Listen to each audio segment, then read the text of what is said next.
So trellising is a really important technique to learn if you want to maximize a small space. It'll help you grow vertically instead of just horizontally, and you'll get a lot more yield in a smaller footprint. Other reasons why trellising is super important is you're going to get a higher quality of fruit. You'll have larger fruit, less blemishes because it's not on the ground. You'll get a healthier plant because you'll have better airflow around the plant. You'll have increased yields as that plant can focus its energy on producing fruit instead of trying to support its own weight. And then, yeah, again, just to reiterate, you'll get so much more food in such a small space. So trellising, there's a lot of different resources out there for how to trellis.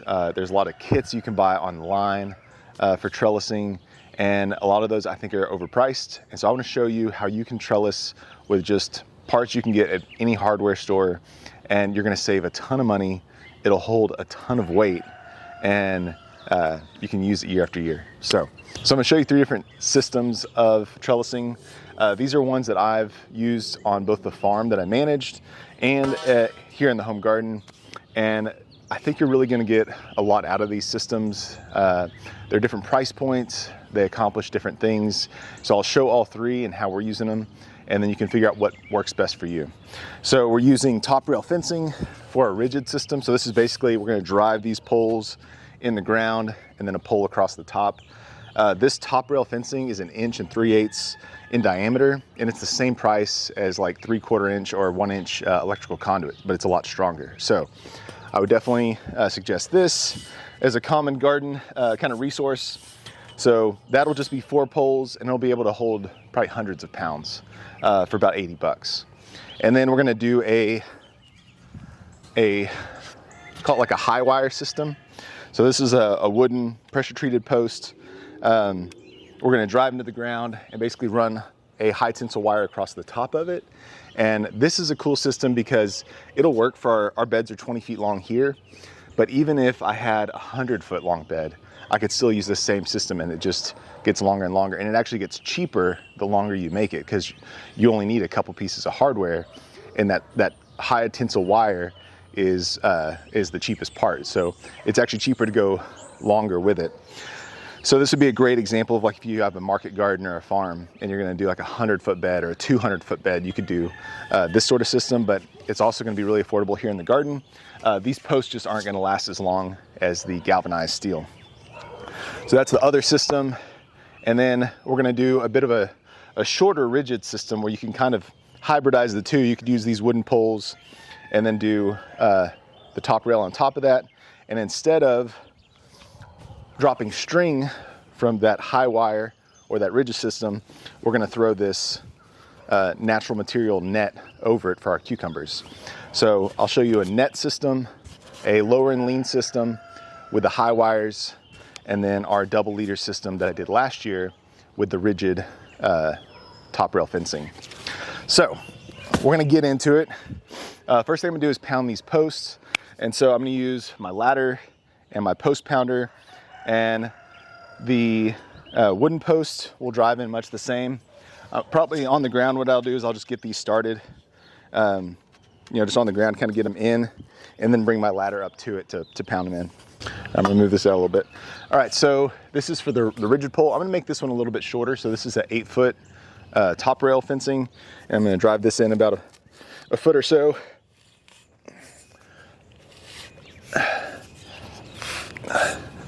Do the same thing down here. This is going to be a lot tighter in here this growing season. I'm kind of packing in a ton of plants, more than I usually do, which will be fun. But because I'm growing vertically, I can put in a lot more plants through here. So this is my walk path, but this is definitely going to fill in quite a bit with foliage. I'm growing through the summer. We're in zone 7B. I think they moved us to 8A, but I don't really trust that. So we have really hot, humid summers.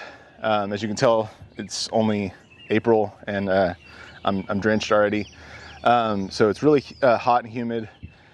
We do need some shade cloth if we're gonna have fruit set in full exposure.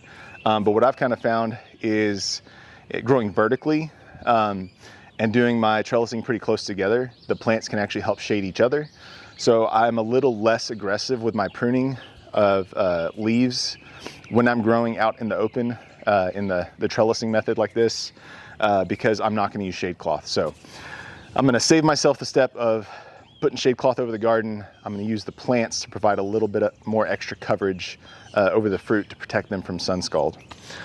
So I've got my 2 posts in here, and then we'll do a rigid pole on top of these and then drape our net over that. And this will be for our cucumbers. So these varieties that I'm growing out here are high tunnel varieties. They're meant for high tunnels, but I find they do just as fine out here in the open. So I'm doing Katrina and Cordy for the cucumbers. And Katrina is a beautiful, it's like what you see at the grocery store, the snacking cucumbers like in the bag. It just produces perfect cucumbers like that. You can pick them a little bit smaller and then pickle them, and they're really firm and crisp. They'll snap whenever you break them. And then Cordy is super small, little, like almost like kind of cocktail cucumbers, and those will be amazing for fermenting. And they produce just a crazy amount of cucumbers per plant. So every flower is female and every flower is self-pollinating, so you don't need even insects to pollinate it. It'll just produce crazy amounts of fruit. The tomatoes, I'm using the Bumblebee series for our cherry tomatoes. And here in our zone, cherry tomatoes can push through the summer heat. So we will do like a lower and lean system, and I'll show you what that looks like either in this video or subsequent videos. And then for our slicers, our heirlooms, we're using a French Heritage collection from Johnny Seeds. That's Marigold and Marnero. And those are just like a big heirloom kind of appearance tomato, just have great flavor, great color. And for those, we're just gonna trellis them up to a height of like 8-9 feet. And then by the time we get to kind of midsummer, they'll be done, and I'll just pull them out anyways. And then we'll have another round of slicers coming on in August, September, October probably, and then be able to kind of wrap those up around November. So ideally we'll have fresh tomatoes for like 5+ months, just growing out here, not growing in a tunnel or anything. So that's the plan. These slicers or the heirlooms don't typically push through that summer heat. And so I find it best just to pull them out instead of waiting for the temperatures to cool off and then them having kind of resurgence. I'd rather just pull them out, plant something else, and have another round of tomatoes somewhere, somewhere else in the garden ready to come on. So this is for our rigid trellis system using the top rail fence for our cucumbers. So we are going to use this. It's called end rail clamp, to put on top of here, and then we'll put the other top rail is like a long connected piece between it. So I'm using 2 8-foot pieces and then 2 10.5-foot pieces. So it'll give me 21 feet of coverage. So that is more than enough for all the cucumbers that we're probably going to eat all year and make pickles with. So we're going to put these here. I'm actually just install them on the ground. I went ahead and connected this post with a Tech screw. And so now I've got a 21-foot piece, and it is sticking off the end. I kind of moved these about 1.5 feet, 10 feet in between them. So I laid down one post as kind of a spacer. And then that way I've got 10 feet between them and then 5-foot overhang. And these posts are strong enough that they can handle that overhang. And the weight on this end helps balance the weight, so it's not going to pull inwards or sag or pull outwards. So I'm going to put the end rail clamp on here.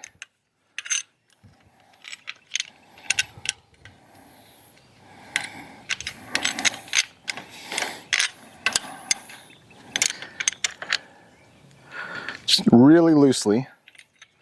I just need to kind of hold it in place for a minute, like that. It's not perfect, so watch yourself so it doesn't fall on you. But I've had to learn how to do a lot of stuff with one person. And so this is one of those things. Then I can lift up on this end. Hopefully that falls into place. There we go.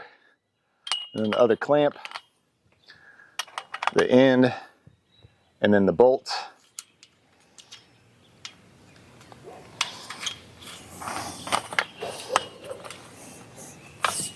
There we go. So I'm just going to hand tighten this for now,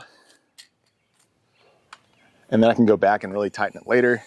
I'm going to make sure I like the spacing that's hanging off the bed where I want it to. It's high enough to where I'm also not going to hit my head on it or have to worry about anyone crashing into it. And then I need to make sure that these posts are vertical. You know, I don't want them leaning inwards or anything like that, so I want these straight up. Let me go ahead and tighten those. And then the next step is to actually attach the net. All right, so I'm using a natural fiber net versus like the plastic horticultural netting.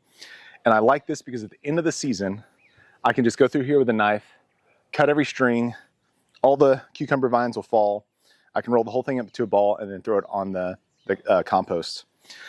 So this is really my preferred method. I don't like having plastic in the garden at all. And so I'm avoiding plastic, and then I'm also avoiding having to untangle vines from cattle panels or posts. I just cut the whole thing down, compost all of this. So what I'm gonna do is run it down here to the end.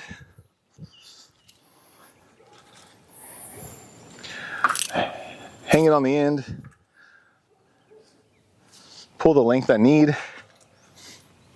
I've got a couple little like just things I had attached already on here.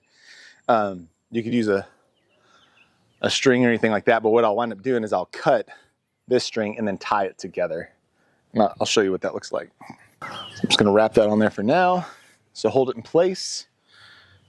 That looks surprisingly good. And I left my pocket knife. I was about to make a point about how it's important to always have your pocket knife on you. Hold please. And that's why it's important to always have your pocket knife on you. And I'm just gonna cut this here, there, there. All right, so we got our tech screw in here to hold the two pieces together. They just slide into one another. So that's also a great thing I like about the top rail is that you don't need a lot of like splices and connectors and stuff. You need less hardware, and a lot of times the hardware is some of the most expensive things. So 5/16 for the tech screws, and then 5/8 for the, no it's not, it's a 1/2 bit. Using a 1/2 inch deep socket to tighten that. That's not going anywhere. Same thing here. And now I'll go back with my knife, and there's like kind of a double layer of strings up here at the top. So I'll just cut one of those, and then I can use that to tie a square knot around the top part.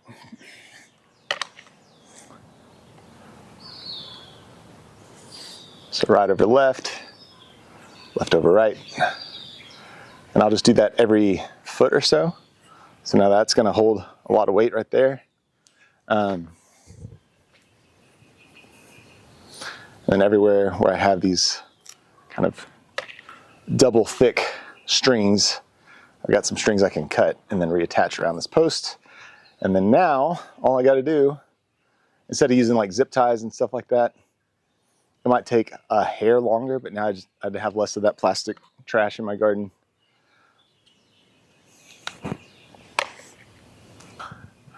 Just go ahead and pre-cut them. Be a little bit more efficient here. I hope you found this video helpful. Be sure to hit like and subscribe so you can stay updated on the developments throughout the season. I'm going to be sharing more videos here in the next week or two about pruning, trellising, harvesting, and even preserving the harvest.